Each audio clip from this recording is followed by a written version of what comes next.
I guess I get the thing I'm notice on my screen. That's the kind of notice I usually get when we're Okay, recording. It says we're it's ready to go. alerting me that that we're ready to go.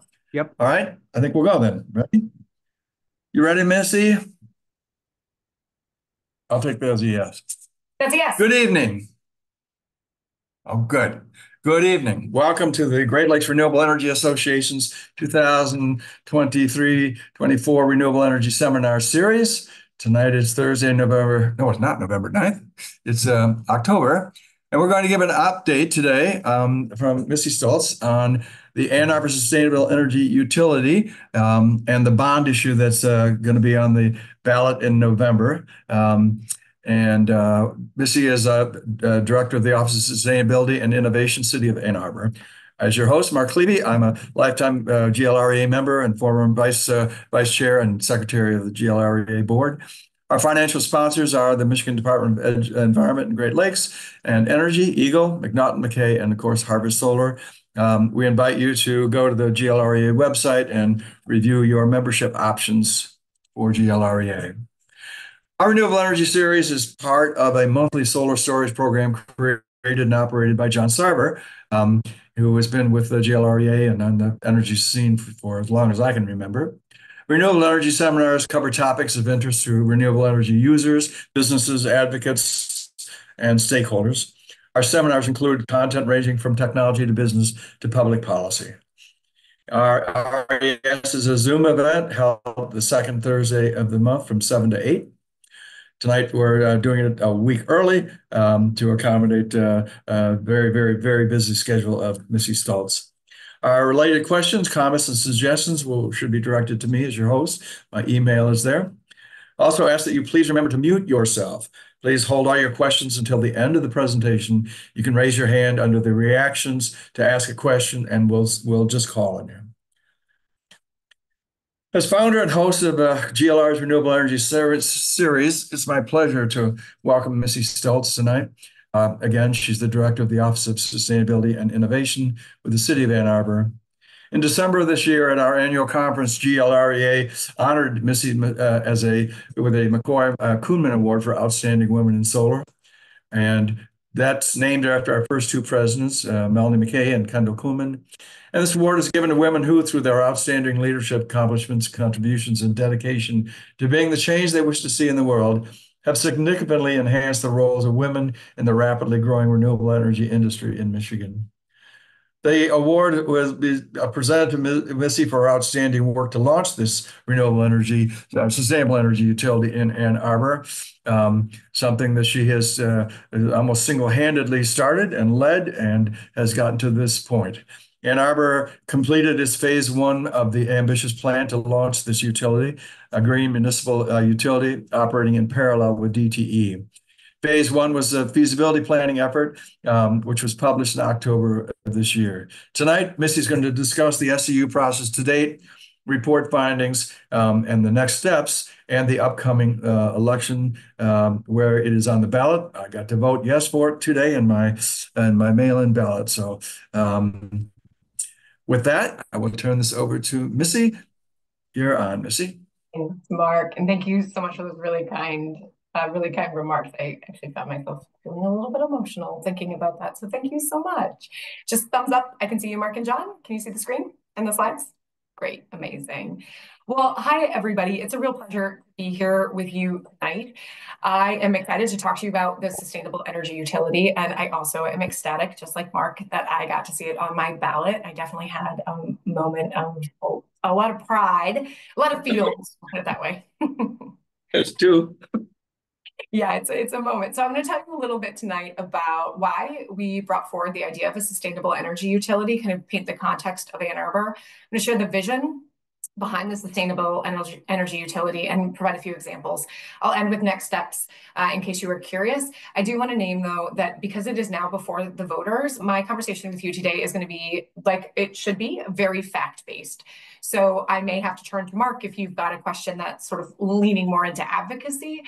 Tonight, I need to walk a line because we're live. We're in active voting at this moment. And as a city employee, I need to respect those boundaries. So we're still gonna have a lot of fun. Ask any questions you want to ask. I just may have to to punt or point you to an alternative space. With that, let's go ahead and get started. So as many of you know, Ann Arbor has set a really ambitious goal, one of the most ambitious goals in the world, of achieving a just transition to community-wide carbon neutrality by the year 2030. And you are more sophisticated than many folk, recognizing that the way we track our progress toward this goal is through an annual greenhouse gas emissions inventory. And in that inventory, we're looking at emissions that are coming across different sectors, different sources, right? We're also looking at commuters versus Ann Arborites because we have a large commuter base in the city. And nationally, we know that transportation is actually the largest source of emissions, and it goes back and forth with buildings. But here in Ann Arbor, buildings far and away are the majority of our emissions. So 70% of our emissions come from our buildings as a sector, with 40% roughly coming from the electricity that we use to power those buildings, and about 27% coming from fossil gas usage in those buildings. We also know we're electrifying fast in the vehicle space.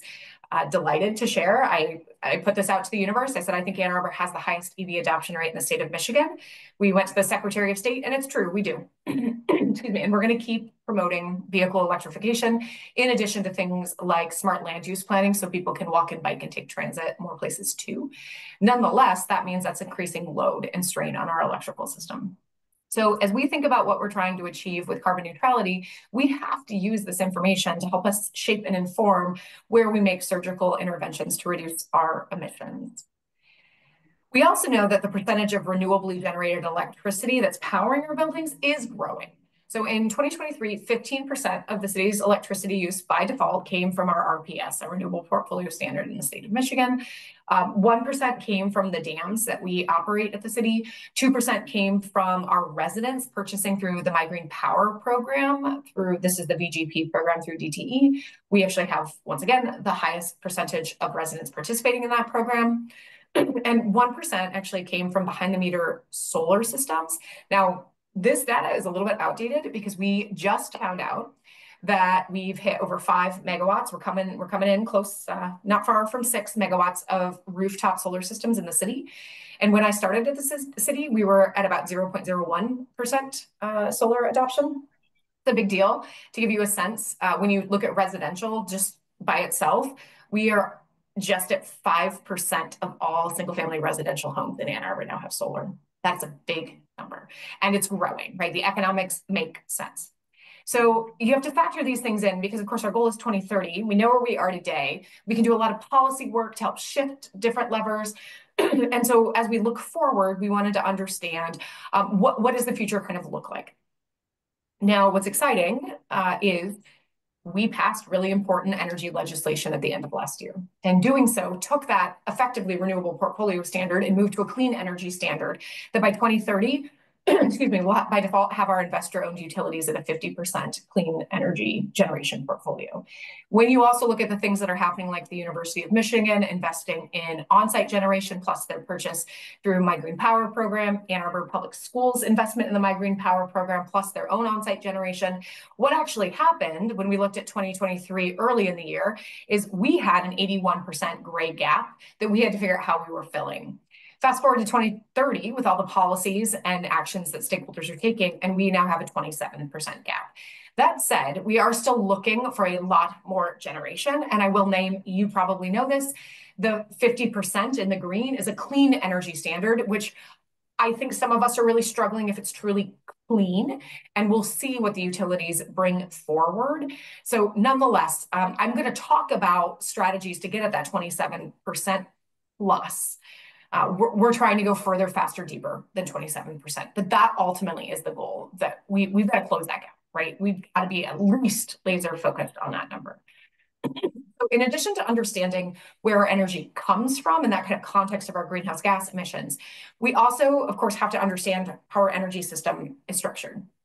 And I think I've shared this with some of you in the past, but Ann Arbor sits like a few municipalities, but in a pretty unique situation where we have what is known as a pre-Foot Act franchise. And a franchise, as you may know in simple terms, it's a document, it's a contract that provides an entity with the right to serve and the right to use the public rights of way. So Comcast, you think fiber, certainly if you've got electric, gas service, et cetera, those are almost certainly done through a franchise. Now, because the city's franchise is old and predates the Foot Act, the Michigan Foot Act, so this is Michigan, courts have ruled that our electric franchise in Ann Arbor is in perpetuity. This is not, however, true on our fossil gas side. Our fossil gas franchise is in a different sort of world altogether, and we are actively negotiating an updated heating franchise at the moment. So I'm going to really focus on the electric side of the house today. And here what we know is that DTE owns that franchise. They have the right to serve. The courts have validated it. However, Michigan law, the Michigan Constitution, in fact, preserves the rights of Michigan cities and villages. So that's pretty important. It's silent on townships and counties, but cities and villages. The Constitution preserves the right for us to compete, supplement, or pay and take over an existing electric franchise. So more simply, what this means is that we do actually have a few options as we're thinking about how to green our electric system. We can potentially buy out all of DTE's infrastructure and do a traditional municipalization effort. We could stand up a parallel, a supplemental utility. That's what we're going to talk about today. We could continue what we are doing right now, which is intervening in a lot of regulatory cases, trying to push the investor-owned utility to what we think are more reliable, resilient, and clean generation mixes and maintain affordability for our ratepayers. We can push for new laws in Lansing, which we do as well, that provide more choice in our energy system. And there's probably other things that we can do, but we cannot negotiate a new franchise, right? So that's sort of taken away. Sometimes people will say, I really love what Minnesota is doing in Minneapolis right now in their franchise negotiations. I do too. That's just not a path I have. However, I am certainly talking to my friends in Minnesota about some fun little things that we can do together. So we sort of play in the gray in our office because we have to. So all of this context, right, is important for understanding how we came to some different questions and eventually different answers. We started to ask this question, what if we could create a community-owned municipal utility that provides reliable and resilient electricity, but only from renewable energy sources such as solar and geothermal? And what if those systems were installed in homes and businesses throughout the county and not far away? So you had limited to no distribution. And what if our dollars focused on decarbonizing homes by investing in energy efficiency and electrification? And what if we actually think about any distribution systems as only focused on moving through small-scale microgrids or even nanogrids in a neighborhood? What if? Could this really work? And what if you could do that in a way that was optional? So you didn't have to subscribe. It really is supplemental for stakeholders, kind of like what I have right now in the room I'm sitting in. We have solar and storage in our house. That supplements the existing utility structure. So we know the economics already work. Can we actually do this? Could we create a utility that's supplemental, publicly owned, optional or opt-in, and 100% renewably powered? Is that even possible? The answer is yes. We went through a series for about 3 years. We've been working very early on, actually. We started working with some legal, technical, economic, and regulatory advisors. And we said, in that moment, we were debating lots of options. We were thinking about community choice aggregation and pushing, and we still are pushing for state legislation on community choice aggregation. We were thinking about municipalization, and it did not ever pop to the top of our list because of the timeline, because of the cost, because owning the grid was never the goal. Clean generation has always been the goal. And so we were sort of struggling with these options. And we started to say, but wait. We're not talking about a supplemental utility that has parallel poles and wires with one utility on one side of the street and the other utility on the other side of the street. That's not the model we're interested in. We're talking about solar for you and network geothermal over here. And if we do it in this way, can we actually minimize the cost of distribution, take that out of the equation, or significantly lower it so it's small scale distribution? And does that change the economics? And the answer was it does. Is it legal? It is. Is it technically possible? Unequivocally. And is it socially acceptable? We sure as hell think so. And we're going to find out in November with the vote. So that is what we are trying to explore. And I'm going to tell you a little bit more about what it looked like. So the proposed Ann Arbor Sustainable Energy Utility is a public utility. It is a municipal utility that provides electricity from solar and battery storage systems installed on homes and businesses, participating homes and businesses. No one has to take service. This is an opt-in program. So that's fundamentally different.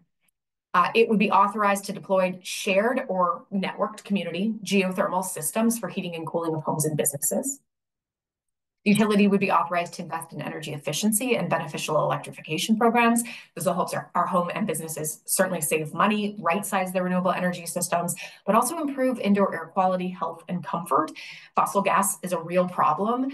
For a long time, we've been fed some misinformation, and it's understandable that this is hard for us to think about fossil gas as not being as clean as we've been told it has been, but we know it's not.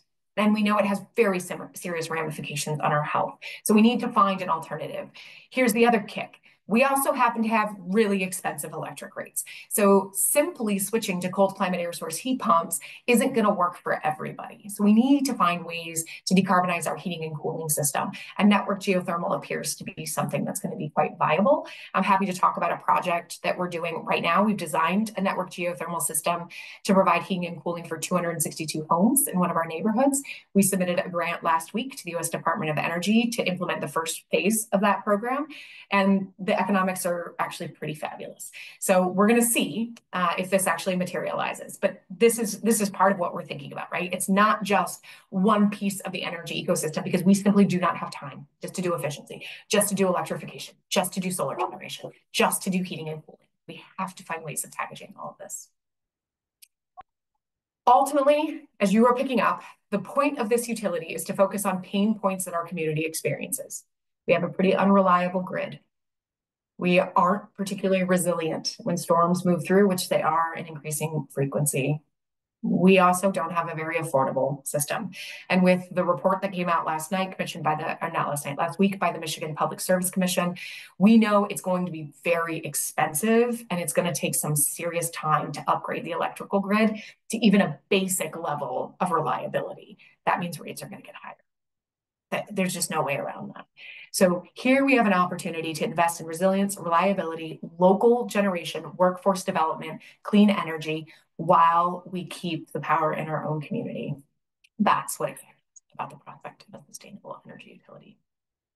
I've talked about some of this, so I'm just going to point out kind of high level. And again, you guys can have all the slides. We have a website. All of these slides are already on there. There's these videos. I talk about this a lot. So don't worry about capturing notes. You can go watch short videos, long videos, fact sheets, technical reports, you name it. We've got it up on the website. But the kinds of service that we designed the SEU to be capable of providing, certainly energy provision, right? So solar storage, network geothermal. Really here we're talking about helping participating businesses and residents improve reliability and resilience. It could do air source or ground source heat pumps, geothermal like I talked about, to sustainably heat and cool our homes. We could do robust energy waste reduction efforts that would provide energy efficiency, health, comfort, and safety improvements. We can do that potentially through on-bill financing. Once we get a density of solar adoption, meaning if myself and my neighbor and the next door neighbor all decide we want to participate in the SEU, we can start microgridding between our homes and do some load balancing and sharing of power and storage, which is important here. This is also really important, as you'll see on future slides. And I'll use the real example of my neighbors. So we have solar, as I've mentioned. We have a two-story, we're above the tree line. Our roof is capable of generating a lot of solar, a lot more than we use. My neighbors next door in our one-story ranch, the trees block, they shade their roof. They're not ever going to be a good solar contender unless we take down that tree, and we do not want to take down that tree. So what could happen is we could maximize the amount of solar on my roof, and I could be generating power for both of us. That's the concept here, is that we find ways for people who may not traditionally be able to access renewable energies to be able to access them through the SEU. Also, the assets are owned by the utility. So no one has to put out capital up front to buy that system. You don't own that system, but I own my system, right? I paid for that system. It is our system. The SEU would own the system that it installs, and you would be paying per unit of production from that system. So you don't have a traditional ROI, and I'll explain some of the economics in just a minute based on some rate analysis work we've done. But this is a way that you help lots more folks be able to access renewables. Sorry. Can you see, John? And we're still good. I'm going to keep going. Okay, so I think I've beat this one home, but why an SEU? Just basic things here, right? This allows us to deploy renewable energy very, very fast. So reducing emissions, which we know is critical in a climate crisis. It's more accessible for more Ann Arborites because people aren't having to put capital outlays down. Even if their credit scores aren't great, it doesn't matter. They're just paying per unit of production like they do today. So that helps the system become way more accessible and more people be able to participate in the clean energy economy. It's inherently focused on addressing reliability and resilience problems that we face. Solar and storage means you have power when the big grid goes down. So again, this is supplemental, which means you would have two utility services. You would still have DTE in our service territory, and you'd have the SEU, but you're drawing power from the SEU first, then you're drawing from DTE. So you have two bills, but the idea is you're trying to minimize the amount of variability. And if that grid does go down, so your DTE connection fails in a power outage, you still have the SEU providing you some power. Will it be 100% of your usage? Probably not. But will it be critical load? Probably. So you can run your medical device. You can make sure you don't lose the food in your fridge and your freezer. Those things can still operate with critical load. You're not playing the Nintendo Switch with your family for 10 hours straight, right? That's just not going to be, well, maybe you could, but that's not what we're striving for here, right? This is really fundamentally about resilience. And it allows us to invest in our workforce and our stakeholders.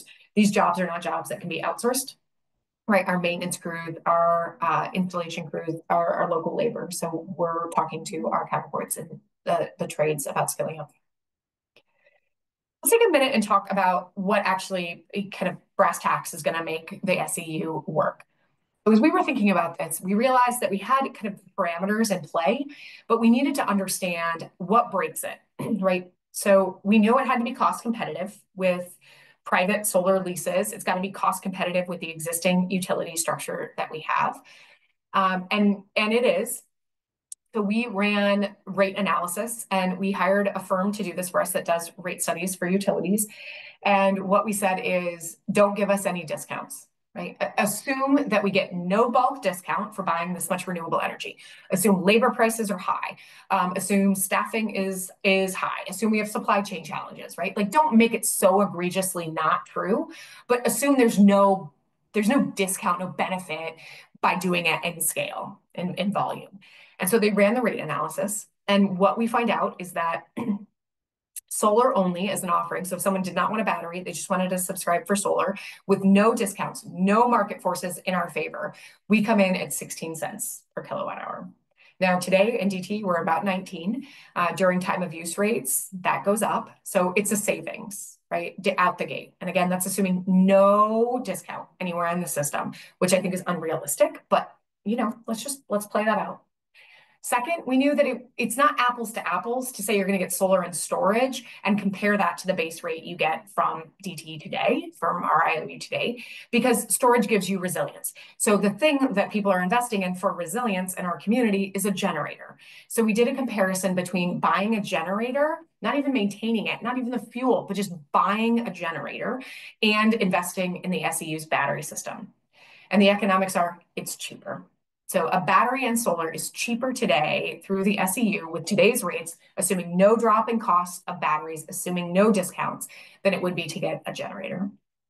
The other really important variable, and we stress test the SEU, we stress test the economics. These were the two there are two variables that fundamentally matter. One is financing and the second is size. Financing, this probably makes sense. Well, let me start with size first. This one, it's intuitive. If you have one person, but yet you have to have an executive director and a billing system, your rates are ridiculous, right? Because you've got to pay for your set cost, your flat cost. But once you get a larger rate base, that's amortized over a larger portion of folk.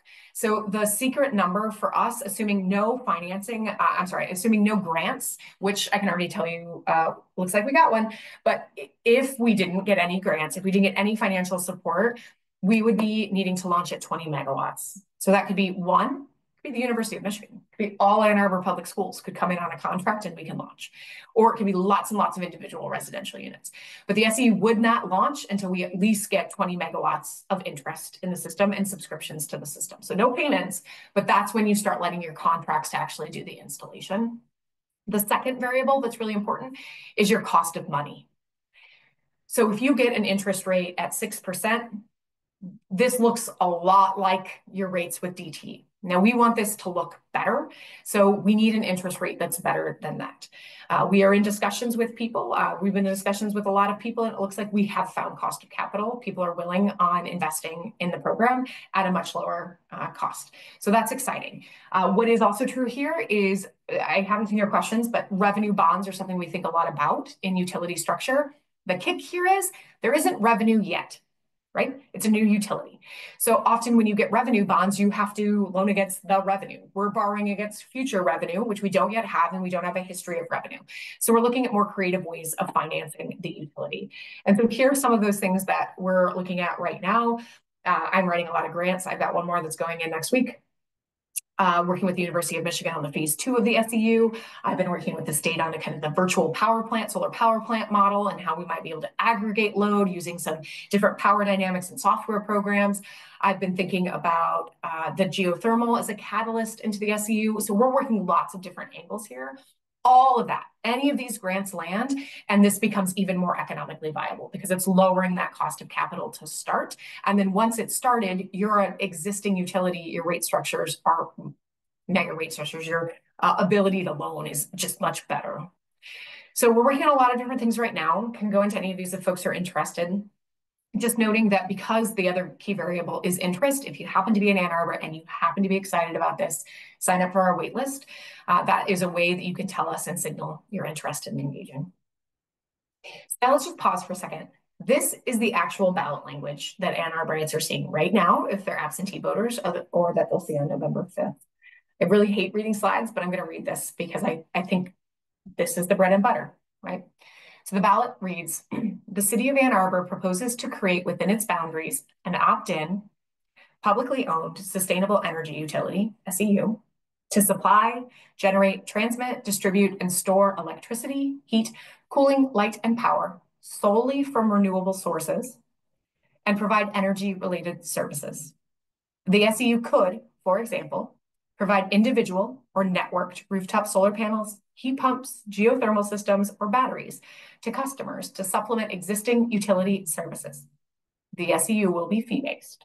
This proposal does not authorize new taxes. Shall the charter be amended to authorize the city to establish, construct, own, and operate an opt-in sustainable energy utility? So here we are. This is what Mark saw when he opened that ballot. This is what I saw on Saturday when I opened mine. It's Proposal A, for those of you who are curious, local Proposal A.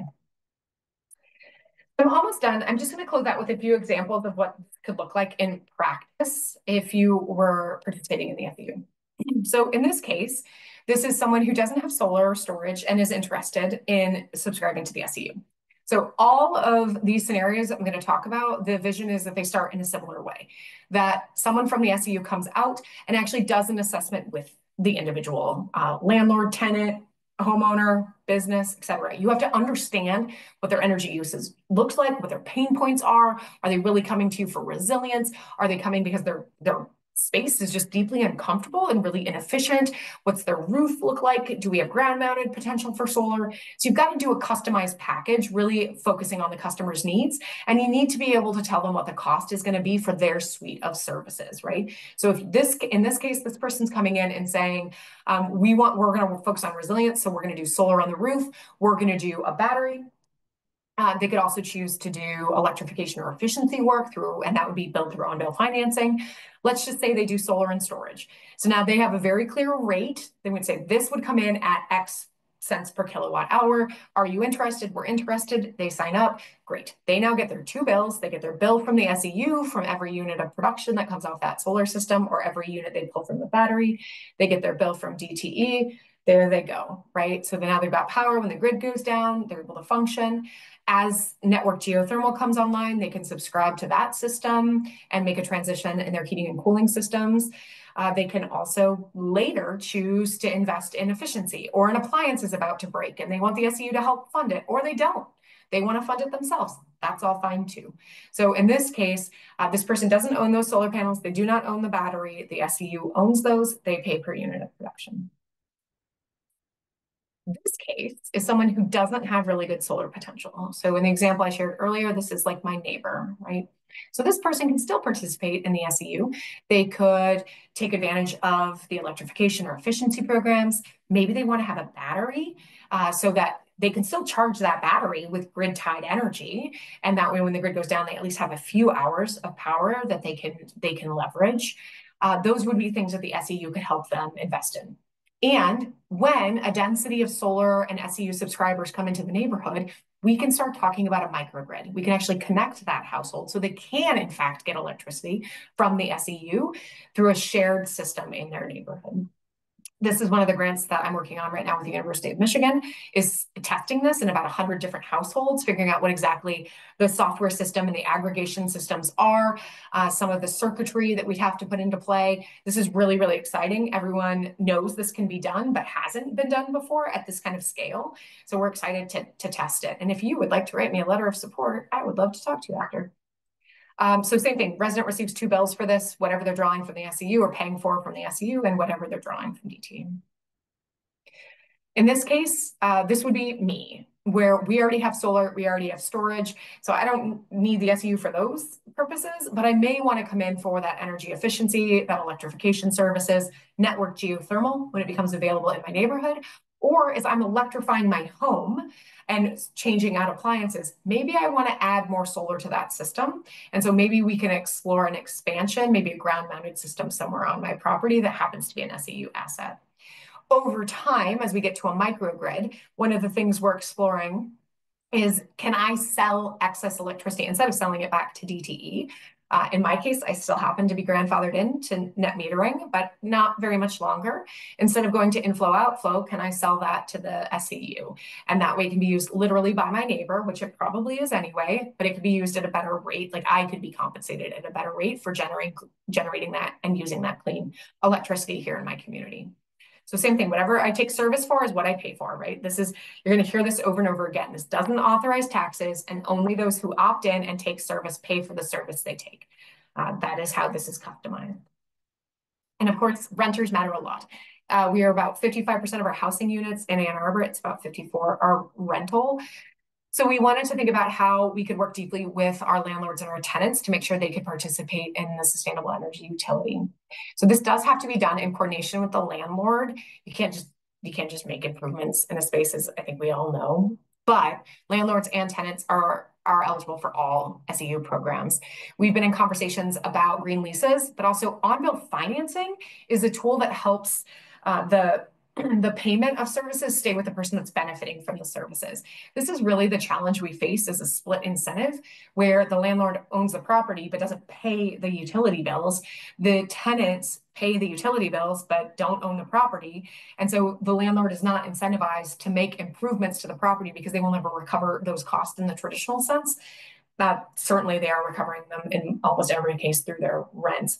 But if you keep the cost of the improvements on the bill, the person paying the bill almost always is the person benefiting from the improvements. And so you take that lack of interest in investing, and you can figure out how to navigate that a little bit more carefully. I also was sharing with someone, we're working with landlords to figure this out, right? I'm not attempting to answer this as someone who doesn't have properties that I lease or rent out. We're working with the community broadly to understand what effectiveness would look like here for them. So I know there was a lot to digest. If this is your first time hearing about the proposed SEU, thank you for taking the time to join us tonight. And if this wasn't your first time, thanks for coming back to learn more. As we close out, I just wanted to let you know there are a few additional resources. I mentioned them earlier that you can access to learn more and stay up to date on the SEU. You can check out the fact sheets, the technical reports, short videos, social media on our website, which is a2gov.org/A2SEU. We do also have A20 channels on Facebook and Instagram, and there's a lot of posts that are about the SEU. We're working right now on a series of facts and fiction. We've got some misinformation that's out there. One, taxes. People think this is going to authorize new taxes. Hopefully you saw that in the ballot language. It absolutely cannot and will not. Nonetheless, we're trying to address the most common concerns we're hearing from folks. We're also, the mayor and I are on a road. for. So if you live in Ann Arbor and you want us to talk to your neighborhood association, let us know. Your house of worship. You want us to come into your business and talk to folks about what this is. We are purveyors of fact-based information at this point, and we just want to make sure when people go to vote, they have facts before them, regardless of what they select. We don't want people to have misinformation or worse, no information to try to figure out what the SEU is. And then, of course, we're going to take questions here in a second. But if you have the interest and want to help me fundraise, love to talk to you. And if you have further questions after we get off the phone tonight or Zoom tonight, feel free to send them to sustainability@a2gov.org and I can take a peek at them. So with that, I am just going to say thank y'all and stop sharing my screen. Thank you.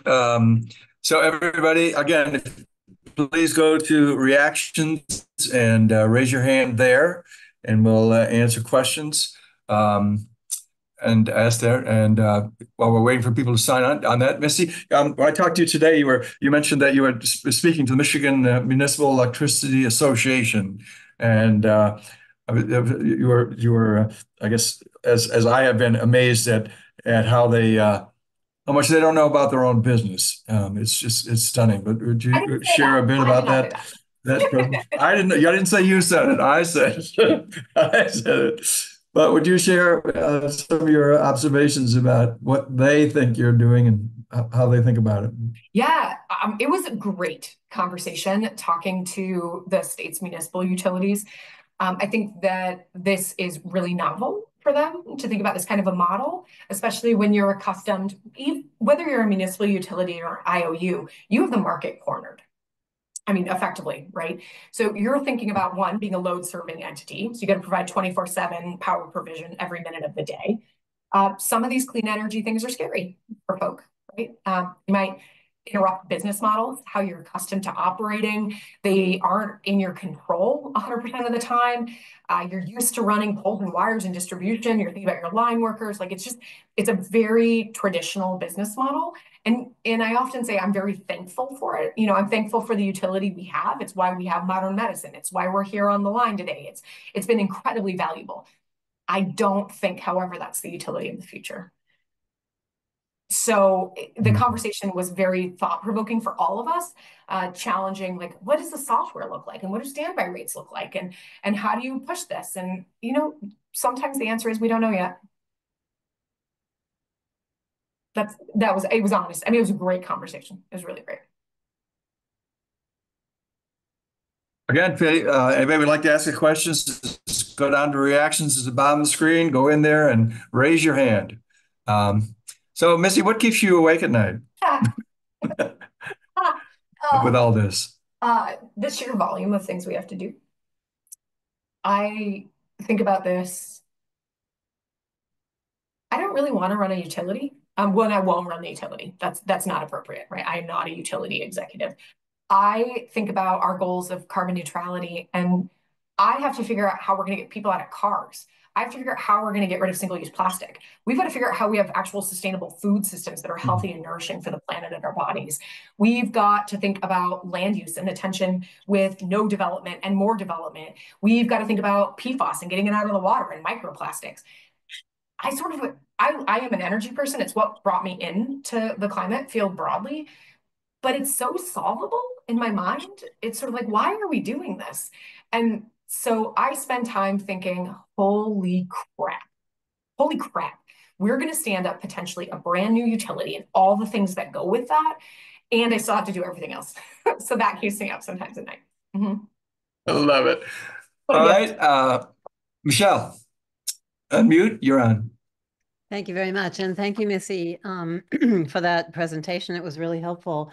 I'm a bit like you. I have a solar and I'm grandfathered into net metering. So I wonder if you could talk a little bit about the timetable after the ballot, because it actually affects how I think about what I might do. Yeah, so I mean, if the ballot measure passes, as I'm sure we all in this room hope it will, what's the timetable after that? And you know, how might that affect people like us who already have? So I mean, everyone in this room probably has solar, but those of us who are grandfathered into DTE, How many years should we wait until our contracts run out? Can we supplement our existing systems for extra electrical things that we have done? Can we do that now, or do we have to wait till our contract? You see the kinds of questions I'm asking. Yeah, absolutely. Thanks. Good question. Very good question. They're really, really good questions. The answer I'm telling people right now is a very optimistic outlook is 18 months from passing. I think it's more realistic to say about 2 years. We have to stand up all the services. We've got to hire all the staff, train them. We've got to have, and we also have to hit that demand. So if we hit 20 megawatts very, very quickly, we can move quicker. But if we don't, if it takes us 3 years to hit 20 megawatts of demand, that's really the sweet point. Or I get a big federal grant that buys down cost, and then we can go at much lower rates. So one of the grants I'm looking at, if we get it, we can launch at 10 megawatts because it'll just buy down costs so much. So there is uncertainty in there, but I would say realistically, we're 18 months to 2 years from passing, if it passes, from when we'd go live. I am starting to look for an SEU director, though. I mean, we are starting to have those conversations. We won't make a decision, of course, until after the ballot, but we're not sitting on our hands. We're working on the legal documents now, just asking the questions, getting the work stream queued up. It's a great question. Outstanding. Great. Wayne, you're on unmute. No, Wayne. Well, thank you. Great presentation. I'm a firm believer in the SEU.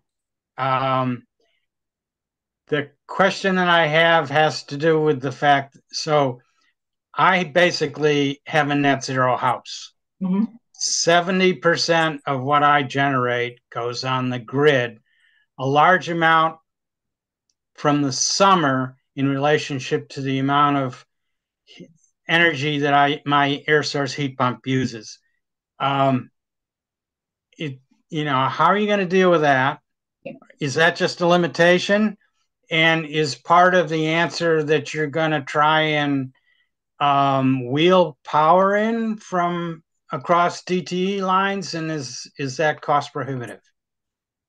So there's a lot in that question, Wayne. I'm gonna answer it in good ways, like in really, really good ways. But I think the solutions and the intent of the SEU are different in two ways I'm going to respond. So in one, the SEU isn't a load serving entity, right? So I don't have to make sure you have 24/7 power provision, right? It's only supplemental. So from the wheeling, I get it. Like we could wheel across property lines, I could sell it. But just want to reiterate, that's not what we're doing, right? We're really thinking about supplemental generation, kind of first in being clean. But to your point around, I think I understood the mismatch, right? Summer, you're probably going to over-generate with your system. Winter, you're under-generating. What are you doing? Right now, you're getting a bill credit. If you're net metered, you're balancing out. If you're inflow, outflow, it's not so great, but you're still getting a credit. Am I with you, Wayne, on that part? Yeah, okay.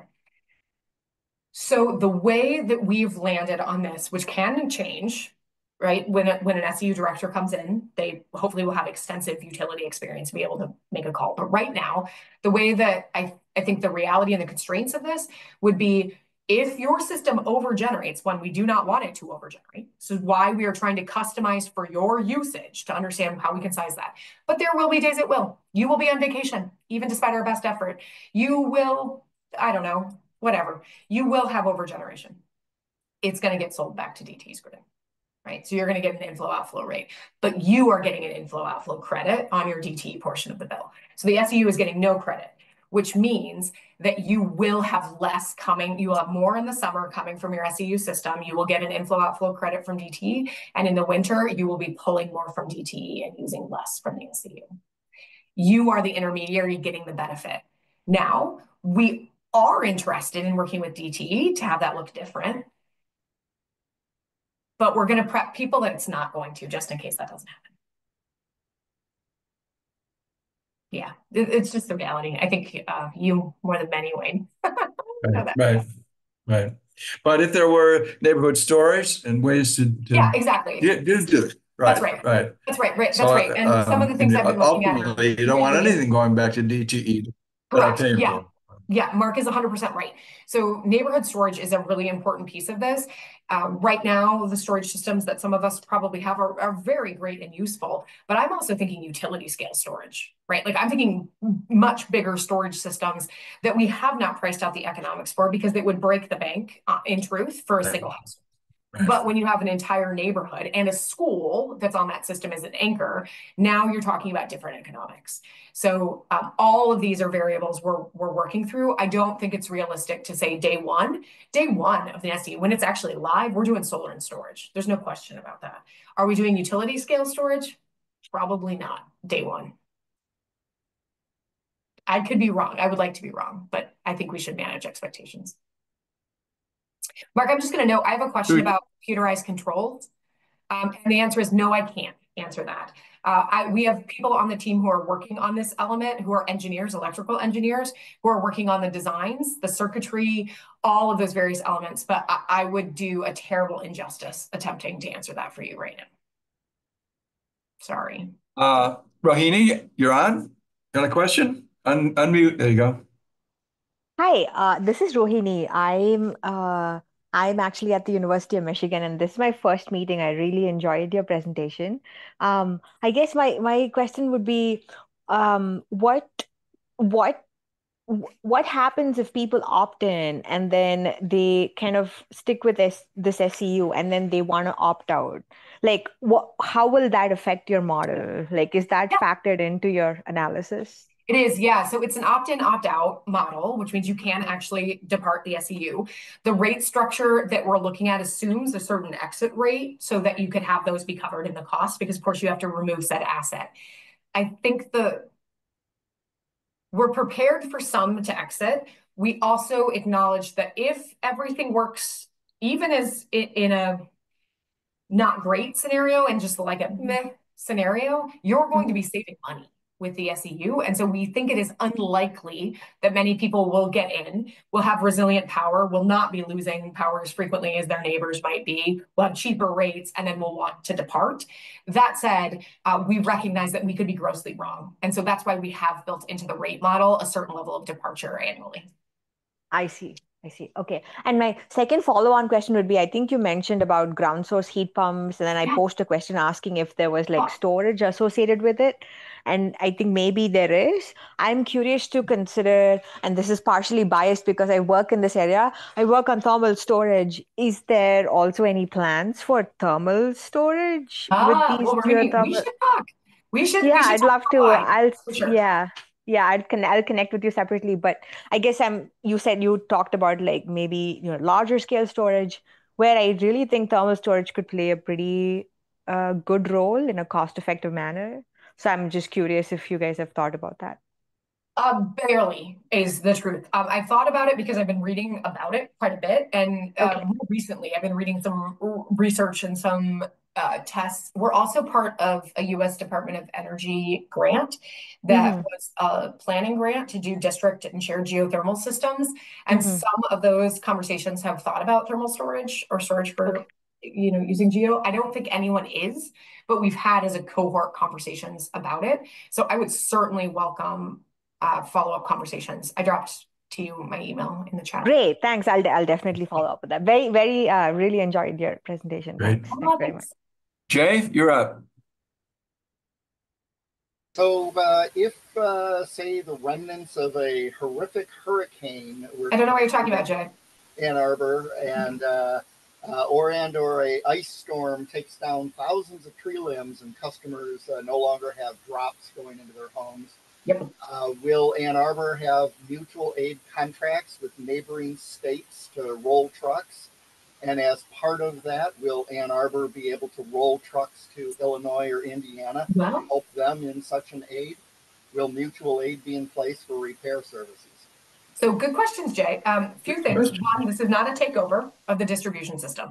So if that storm moves through, we don't lose power because you have solar and storage at your home. You have behind the meter systems. You're not dependent on the grid. The grid is the thing that often fails us.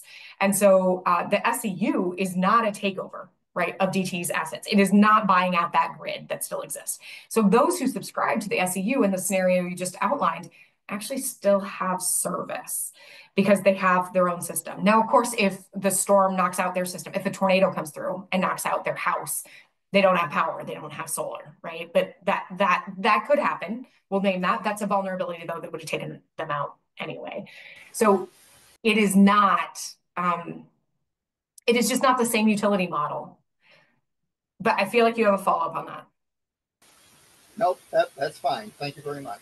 Yeah, for sure. Now, there is a conversation in the community about a takeover, right, where you would buy all the assets. So this is kind of fiction number 2 that exists. People are very confused between the SEU and between full-scale municipalization, buying out all of DT's infrastructure. I just want to reiterate, that is not what the SEU is.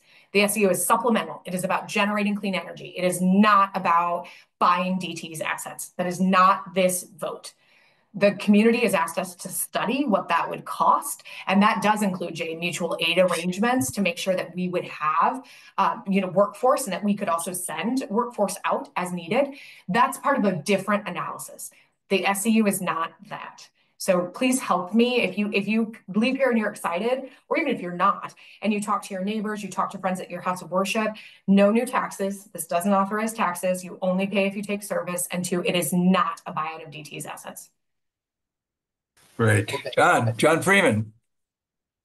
If this passes, is DTE going to try and slow it down in any way by trying to fight a lawsuit or something?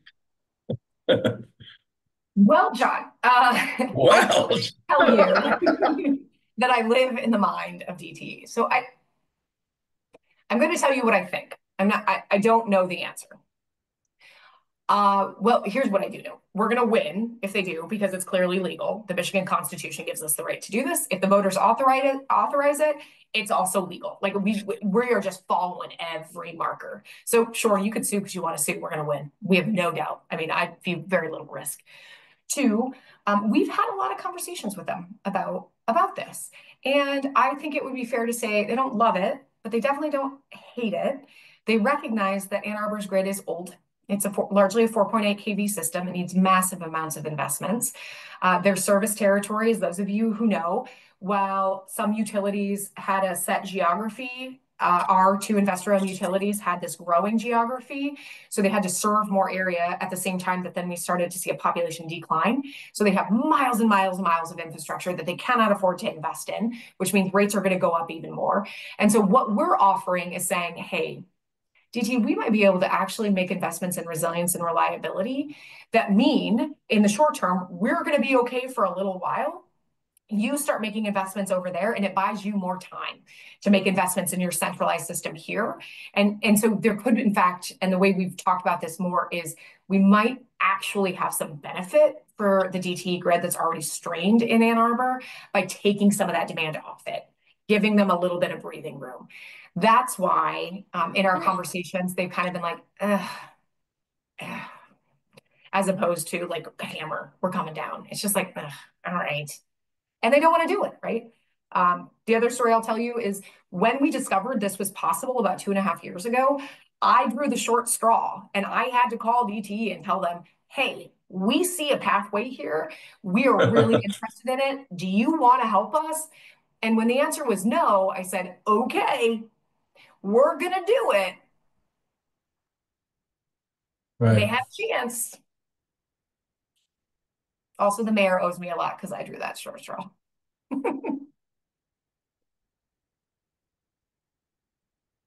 Yeah, sometimes people never miss an opportunity to miss an opportunity, and it's renewable energy. They've been missing this opportunity for 50 years, so we shouldn't be surprised that they don't want to commit to this. It seems to me, though, that talking with Chuck Hookham, he gave a presentation about 4 or 5 months ago on community storage, that there's a large role that communities can play in a resilient utility system, and one of them has to do with storage, which solves a lot of things.